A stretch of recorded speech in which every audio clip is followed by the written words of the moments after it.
Olá, tudo bem? Nossa aula de hoje vai ser uma continuação do que a gente viu algumas semanas atrás. Com tantos eventos que a nossa escola estava tendo, teve o dia D, né, que eu espero que todo mundo tenha participado, que foi um dia de combate à dengue. Tivemos também o feirão das eletivas, que foi um sucesso. E como esses 2 dias caíram numa sexta-feira, ficamos 2 semanas sem ter aula. E só para relembrar um pouquinho, a gente trabalhou os conceitos de dispersão na última aula. A gente até fez um exercício sobre isso, sobre colóides, suspensões em geral. E ficou faltando a parte de soluções, que é o que a gente vai estar trabalhando hoje. E eu quero estar explicando para vocês, porque essa é uma parte bem importante, porque é uma junção de dispersões.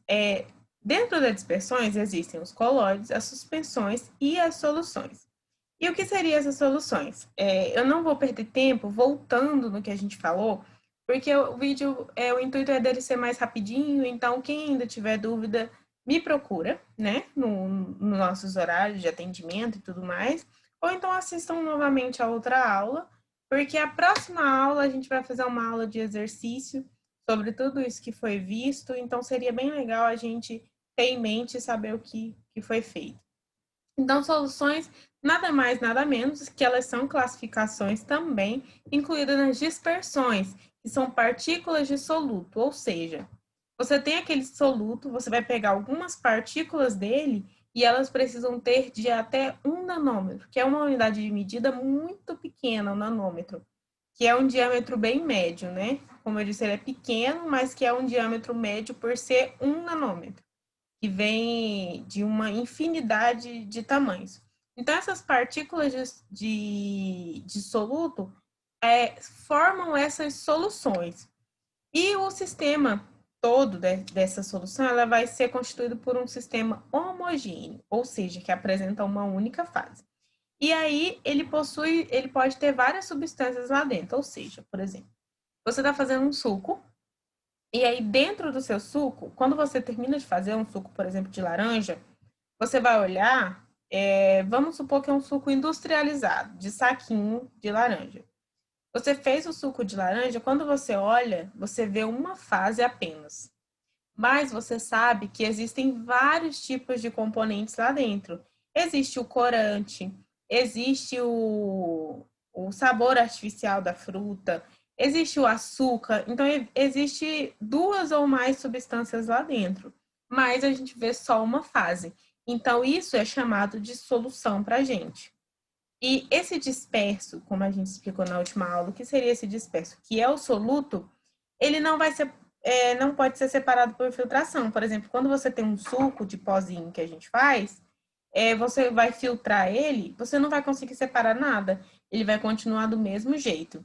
E também você pode, se você agitar ele direitinho e fazer a quantidade certa, não vai sobrar nada lá no fundo do recipiente. Então, isso significa que ele não pode ser separado por filtração e nem se sedimenta em centrifugação, ou seja, o processo de centrifugação é um processo de separação de mistura, no qual ele pega uma substância e agita bem rápido numa máquina, e aí ele separa uma fase da outra. Nesse caso, a sua solução não vai poder ser separada por esse processo de centrifugação. Então, isso indica que ela é uma solução. E quais são os tipos de soluções que existem? Para a gente, porque a gente sabe que, por exemplo, eu acabei de dar um exemplo de um suco, que é um tipo de solução. Mas será que tem mais de um tipo que é apenas esse líquido? Então vamos lá. Existem as soluções sólidas, sim. É bem confuso, mas existem soluções sólidas e um exemplo clássico é as medalhas. Por exemplo, vamos para a medalha de bronze, que é essa aqui. O que é um bronze? O bronze é uma mistura, ou seja, é uma liga metálica, onde ele pega diversos metais. Nesse caso, é uma mistura de estanho e cobre. Então, o que acontece? Quando você mistura dois componentes sólidos, você forma uma solução sólida, onde você vê somente uma fase, certo? Você não pode separar por filtração, porque ela é sólida, né? Tem esse detalhe. Mas aqui a gente consegue ver uma mistura de estanho e de cobre. E esse é um exemplo clássico de solução sólida. A gente tem as soluções gasosas, que essas são mistura de gases, ou seja, a mistura de gases presentes no ar. Então, quando a gente olha na atmosfera, a gente sabe que a gente tem o oxigênio, que a gente precisa para sobreviver, respiração, mas também tem o gás carbônico, por exemplo. Também tem nitrogênio presente no ar. Então, toda a mistura desses gases, ela tem apenas uma fase, né? É claro que a gente não consegue ver, mas elas são todas iguais e ela é uma mistura. Então, essa mistura forma essa solução. Além dessa solução gasosa, tem uma solução que ela vai ser formada o quê? Pela dissolução de gases em líquidos. O que seria isso, por exemplo? A todo momento, no mar, por exemplo, são despejados centenas de gases atmosféricos para o mar. Aí que vem o intuito da poluição também. Por exemplo, quando você olha a dissolução de gases, os peixes eles precisam de oxigênio para respirar. E o que acontece? Esse oxigênio ele imersa dentro da água e assim os peixes têm oxigênio debaixo da água. Então, essa é um exemplo da solução quando é formada pela dissolução, ou seja, ele é dissolvido esse gás dentro do líquido que é a água do mar. Então, existem três tipos. Claro que existem as soluções líquidas, que foi a que eu já falei para vocês com o exemplo do suco. Então, a gente vai existir as soluções sólidas, gasosas e as que são formadas pela dissolução desses gases dentro dos líquidos. E é muito importante quando a gente fala de solução saber da solubilidade dessas soluções. E a solubilidade dos gases na água, eles dependem de alguns fatores. E esses fatores são a temperatura e a pressão. Mas como será que essa temperatura e essa pressão vai influenciar na minha solubilidade dos gases? Mas primeiro a gente tem que saber o que é essa solubilidade. Vamos, por exemplo, do suco de novo. Se eu pego um suco de pozinho que fala que ele faz 1 litro de suco e eu coloco 500 ml de água, que é a metade, o que vai acontecer? Ele não vai ficar totalmente solubilizado. Ele vai ter alguns resquícios do suco embaixo do pozinho, ou quando você pega uma água e você vai colocar açúcar na água, e você coloca muita quantidade, então ele não solubiliza totalmente. E quando a gente olha para essa solubilidade dos gases, os fatores que vai influenciar isso não vai ser a quantidade que você coloca, vai ser a temperatura e a pressão. E com o aumento da pressão, olha o que acontece. Vai aumentar a sua solubilidade. Por que essa solubilidade aumenta com o aumento da pressão?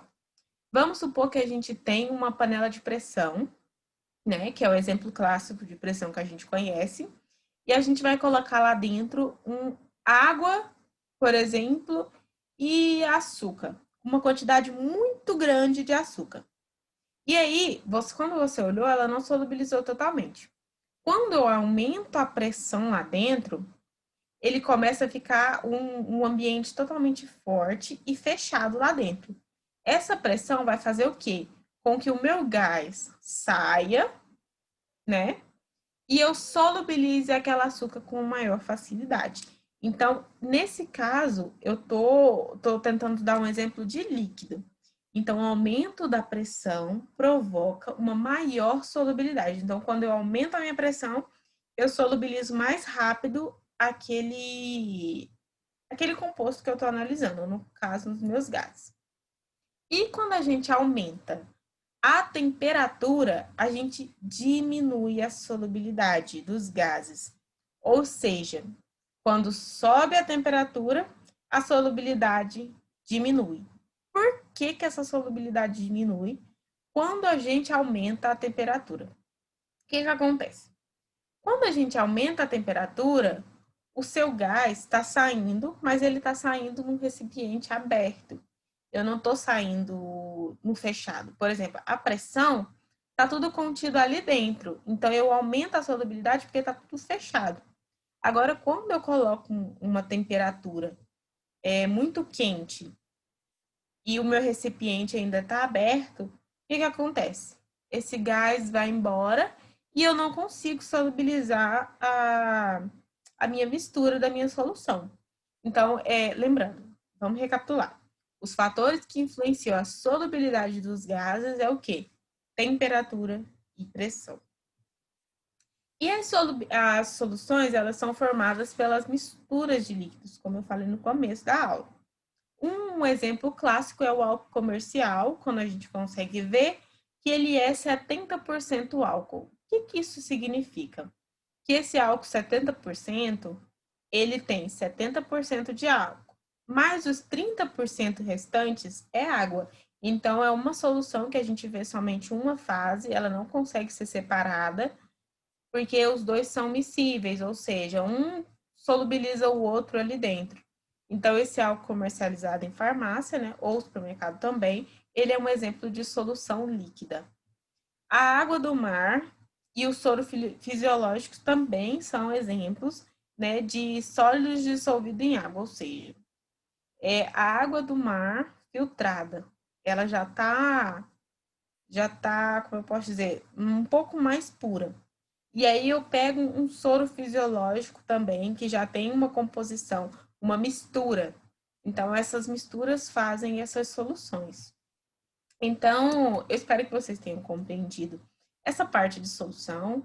Agora a gente vai partir para uma continuação disso, tá? Onde a gente vai envolver alguns cálculos de solução, de preparo de solução, de como são feitas, como eu falei, o suco pode ser forte ou fraco, isso significa que ele é concentrado ou menos concentrado, então a gente vai aprender o que é concentração, a gente vai aprender como que a gente faz os cálculos partindo da massa dessa solução.